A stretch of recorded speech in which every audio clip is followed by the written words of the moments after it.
Right, hands up if you've got an old laptop or PC gathering dust in a cupboard somewhere. Thought so. Most of us have at least one forgotten device tucked away, just waiting for a reason to be used again. Now, what if I told you that you could turn that aging machine into a surprisingly snappy gaming rig, all thanks to Chrome OS Flex? Not joking. It sounds wild, but it's totally possible. Chrome OS Flex is Google's lightweight, cloud-first operating system designed to breathe new life into old hardware. It's built for speed and simplicity, so even ancient laptops can feel brand new. The best part? It's free, easy to install, and honestly feels like giving your computer a second chance at life.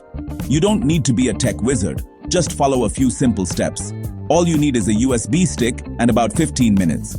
No complicated setup, no hidden costs. Now, let's talk gaming. I know what you're thinking. Chrome OS? For gaming? Really? It sounds like a stretch, but hear me out. But here's the twist. With services like Nvidia GeForce Now, Xbox Cloud Gaming, and even Google Stadia, wait, I know, RIP Stadia, but the others are thriving. Plus more options popping up all the time. You can stream blockbuster games straight to your machine. No downloads, no installs, just instant access to your favorite titles.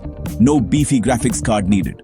Your old hardware just needs to run Chrome OS Flex smoothly and handle a decent internet connection. That's it. As long as your Wi-Fi is solid, you're good to go. I tried it on a 10-year-old laptop, and the difference was night and day. Boot time slashed, battery life improved, and suddenly, Fortnite, Rocket League, even Cyberpunk 2077 were just a click away, all without spending a penny on upgrades. It's honestly amazing to see what cloud gaming can do for old tech. So, if you're keen to give your old PC a shot at the Gaming Hall of Fame, Chrome OS Flex is definitely worth a spin. It's a fun project and a great way to recycle old hardware. It's proof you don't need the latest kit to enjoy the latest games. Sometimes, a little creativity goes a long way. Dig out that dusty laptop, download Chrome OS Flex, and let the games begin.